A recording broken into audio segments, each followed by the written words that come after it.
네, 안녕하세요. 반갑습니다. 이승훈 소장입니다. 자, 52년간 주택용으로 썼는데 공유지가 포함돼서 재건축이 제동이다. 이런 기사에 있어서 한번 살펴보겠습니다. 자, 이게 내용이 어디냐면요. 한남동의 시범 아파트입니다. 한남동 시범 아파트가 굉장히 오래된 아파트인데 무려 52년간 썼는데 재건축 추진이 잘 안 되고 있어요. 그 이유는 땅이 본인들, 이 소유주들의 것이 아니라 서울시 것이 일부 포함되어 있기 때문입니다. 근데 이제 재건축 조합 입장에서는 그동안 놀이터로 쓰고 주차장으로 쓰고 동 일부로 쓰고 계속 점유하면서 살고 있었음에도 그걸 당연히 허가가 날 줄 알았더니 서울시에서는 그게 공원으로 지정이 되어 있기 때문에 허가를 못 해준다라는 입장을 지금 얘기하고 있는 거예요. 지도상으로 한번 잠깐 보여드릴게요. 어디냐면은 이 한남 더일 아파트가 있고요. 더일 아파트 앞쪽에 이 한남 시범 아파트가 되어 있는데 규모는 뭐 크지는 않습니다. 120세대 정도 되는 거고 1970년이니까 50세가 넘은 굉장히 오래된 아파트죠. 시범 아파트 중에는 50세 넘은 것들이 종종 있죠. 자, 그런데 이게 어떻게 되어 있냐면 편집도를 찾아봤더니 이렇게 갈라져 있어요. 그 중에 보시면 이 파란색 부분, 초록색이죠? 초록색 부분이 이제 공원화처럼 돼 있잖아요. 근데 이 아파트는 어떻게 생겼냐면은 여기까지예요. 여기 주차장으로 사용하고 있고, 그죠? 경계가 여기까지거든요. 주차장으로 사용하고 있고, 근데 편집도를 보게 되면은 거기를 먹어버렸죠. 그죠? 예, 요렇게까지가 사용하고 있는데 경계는 요렇게 돼 있다는 겁니다. 여기는 다 누구 땅이냐면 서울시 땅이라는 거예요. 그래서 일부가 경계가 돼 있어서 요 부분을 오케이를 해줘야 되는데 그거를 못 해주고 있다는 겁니다. 왜냐하면 다른 것들이라면은 뭐 불화를 받던 뭐라든 하겠는데 이게 지금 공원 용지로 되어 있기 때문에 쉽게 허가를 내줄 수 없다 이런 입장인 거예요. 좀 황당하죠. 소유주들 입장에서는 당연히 이게 될 줄 알았는데 50년 동안 안고 살았으니까 근데 안 된다고 하니까 문제가 되는 겁니다. 자, 이런 것들이 어떻게 보면은 이제 토지는 내 소유가 아닌 어떤 국가 소유, 국공유지 소유인 경우에 문제가 될 수 있는 부분이 바로 이런 것들이라는 거죠. 토지 임대부주택 같은 거 요즘 많이 나오는데 그런 것도 나중에 이런 문제가 불거질 수 있을 수도 있습니다. 물론 이제 이거는 예전에 1970년대다 보니까 당시 행정력이 좀뭐 투명하지 못했고 좀 어떤 정비가 안 되어 있기 때문에 이런 문제가 법적인 문제가 불거진 거라 최근 들어서는 그런 법리적인 검토를 다 합니다. 그래서 토지 임대부 주택을 하더라도 나중에 뭐 30년 40년 지나서 재건축을 진행할 때 특별한 어떤 사유 없이는 재건축하는 것을 막을 수 없다라고 돼 있긴 하지만 30년 뒤에 이를 가봐야 합니다. 그래서 내 소유라는 것과 그렇지 않다라는 것에 대해서는 굉장한 차이점이 있기 때문에 법적 장치를 해놨다 하더라도 항상 불안한 거예요. 그래서 저는 항상 그 집을 먼저 사라고 말씀드리죠. 토지 임대부 주택 같은 것들은 정말 어쩔 수 없으면 들어가는 거지만 투자성 부분에서 굉장히 메리트가 떨어지기 때문에 실거주와 투자가 같이 붙어줘야지만 부동산 가격이 상승이 좀 커지는데 그런 면에서는 메리트가 떨어진다 이런 부분이 좀 감안해야 될 것 같아요. 뭐 정부가 이런 얘기 들으면 굉장히 싫어하겠지만 뭐 개개인의 여러분들 개개인한테 조언을 드리는 입장에서는 토지 임대부 주택은 사실 투자성은 떨어진다. 어떤 그런 인식, 내 거 아니라는 인식이 있기 때문에 그 부분을 좀 명확하게 했으면 좋겠어요. 그래서 이런 시범 아파트 같은 것들이 문제가 되고 있는 것들이 여기뿐만 아니라 여러 군데가 있죠.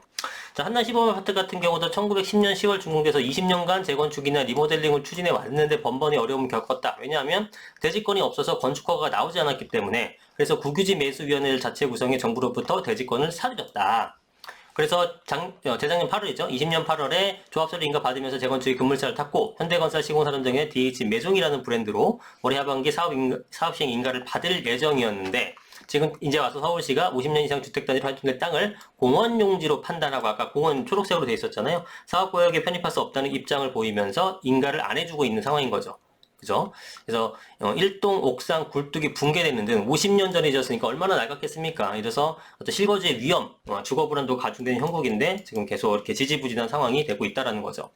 그래서 방금 제가 말씀드렸던 그런 내용들이죠. 부동산 업계에서 최근 정치권에서 거론되는 토지 임대부 아파트가 향후 재건축 과정에서 이러한 어떤 전례를 밟을 수 있다는 평가가 나오기도 한다라는 겁니다. 지금 그와 비슷한 것들 중에 뭐 이런 것도 있죠. 이촌동 중산 시범 아파트. 자, 이 부분이 이제 똑같죠. 여기도 이제 건물은 소유주들 거지만 토지는 서울시와 용산구청이 나눠 갖고 있는 형태입니다. 용산구 입장에서는 당연히 오케이 해줄 것 같은데 서울시는 뭐 전반적으로 다 살펴봐야 되다 보니까 쉽게 허가를 못 내주고 있어서 여기도 오래된 아파트이지만 지금 지지부진한 상황이에요. 그래서 보신 적 있습니까? 이게 지나가다 보면은 여러분들 이거 보신 적 있을 겁니다. 자, 50년 된 아파트 깔려 죽기 직전이다. 서울시가 책임져라. 뭐 이런 얘기를 하는데 이거는 어떤 배경들이 있어요. 이거 그 올림픽대로 타고 가시면서 이 플랜카드 한 번쯤은 보셨을 것 같아요. 되게 낡았죠. 근데 여기서 건물을 지어놓게 되면은 앞에가 바로 한강이니까 한강뷰가 쫙 보이고 여의도의 빌딩 뷰가 보이고 굉장히 멋있잖아요. 근데 여기를 왜 못하느냐? 토지가 지금 서울시 겁니다. 그럼 토지를 이제 매입을 해야 되는 건데 그 매입 비용이 얼마가 될지 아직 책정이 안 됐는데 아무래도 한강뷰 쪽이 바라보는 곳이기 때문에 비싸요.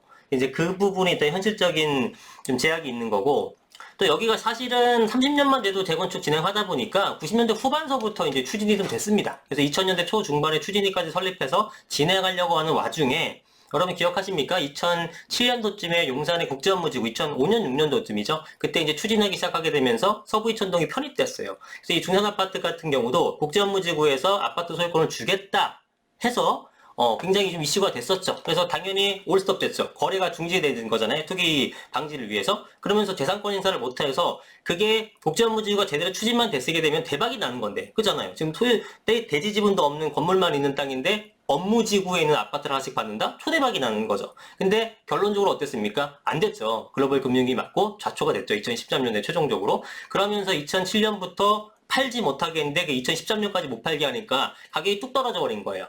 굉장히 가격이 떨어져 있는 상태에서 최근에 급등세를 타고 다시 이제 전고점을 회복했지만 사실 재산권 행사를 그동안 못하게 됐고 그 다음에 지금 또 이제 서울시 입장에서도 서울시 측에서 어떤 재건축에 대해서 용이하지 못하게 돼버린 거잖아요. 서울시에서 어떤 그 또 토지를 갖고 있다 보니까 그 재건축이 좀 용이하지 못한 상황이잖아요. 그래서 이렇게 좀 책임져라. 서울시가 책임져라. 좀 이렇게 좀 얘기를 하고 있는 거예요. 자, 그래서 결국은 뭐냐면은, 둘 중에 하나는 뭐 사야 됩니다. 지금 그 토지와 건물의 소유주가 틀린 거잖아요.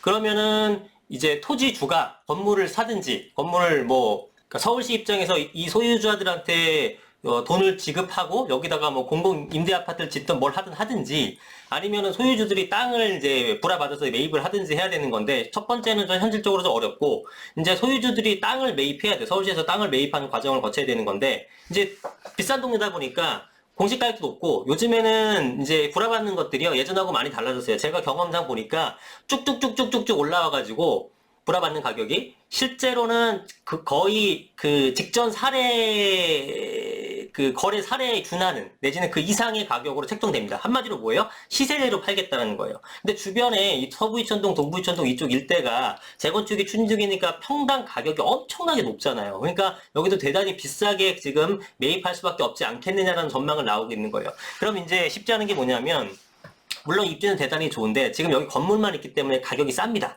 당연하겠죠? 토지가 없기 때문에 다른 데에 비해서 그 총 매가는 싸요. 건물만 구입하는 거니까. 근데 여러분들 재개발해서 무허가 건축물 같은 거 구입해 보셨으면은 빌라 같은 게 뭐 7억, 8억 할 때 무허가 건축물은 한 4억, 뭐 3억 이렇게밖에 안 하는 경우도 있잖아요. 그게 왜 그럽니까? 토지가 없기 때문에. 나중에 토지 불화를 받거나 아니면 나중에 추가 분담금을 그만큼 더 내야 되기 때문에 가격 자체가 총 매가는 싼 거잖아요. 단 이 자체가 전부 다 프리미엄이 되는 구조이기 때문에 이 총 매가는 낮지만 어떤 그 감정 평가 대비한 프리미엄은 가장 많이 붙어 있는 구조예요. 이거 재개발 잘 모르시면 이해가 안 되실 것 같긴 한데, 하여튼 얘도 마찬가지로 총 매가는 낮아서 사람들이 관심을 많이 가져요. 그죠? 총 매가는 낮기 때문에 진입 장벽이 낮잖아요. 그렇기 때문에 또 평가에 비해서는 가치에 비해서는 가격이 높은 거예요. 근데 이 상태에서 그러니까 프리미엄이 많이 붙어 있는 상태인데 여기서 토지 매입을 결국 시세대로 한다? 그럼 비싸게 주고 사는 꼴이 돼버린다라는 거죠. 이제 반드시 그렇다는 건 아니고 나중에 토지 매입가가 얼마가 될지에 따라서 향방이 달라지는 건데 그렇게 된 우려가 있다라는 겁니다. 뭐 그렇다고 하더라도 손해보거나 그럴 입지는 아니겠습니다만 다른 아파트 구입하는 것보다 더 고가에 사는 꼴이 될 수도 있다라는 겁니다. 그 부분은 이제 좀 지켜보면서 확인해야 될 것 같고 그래서 지금 어떻게든 매입을 하려고 해서 6개 필지로 나눠진 시유지를 동단위로 나눠서 매입하려는 방안으로 진행 중이라고 얘기를 하고 있습니다. 토지 매입 절차 복잡하고 가격이 높을 때 요즘에는 거의 시세대로 합니다. 제가 이거는 몇 번 직접 경험해 본 거기 때문에 그렇게 하더라고요. 자, 그런 내용이에요. 그래서 이 부분이, 뭐, 여기에 아파트 지어지게 되면은 입지가 워낙 좋아서, 이쁠 것 같은데, 좀 잘 됐으면 하는 바람입니다. 자, 위치가 여기에요. 자, 여기. 여기다 지어지면은 전망 한강뷰가 보이면서 뒤쪽으로는 국제업무지구의 직주 근접지가 됨으로써, 가격이 어마어마하게 오를 것 같은데, 추진이 잘 되길 기원 드립니다. 자, 오늘 영상은 여기까지 하겠습니다. 감사합니다.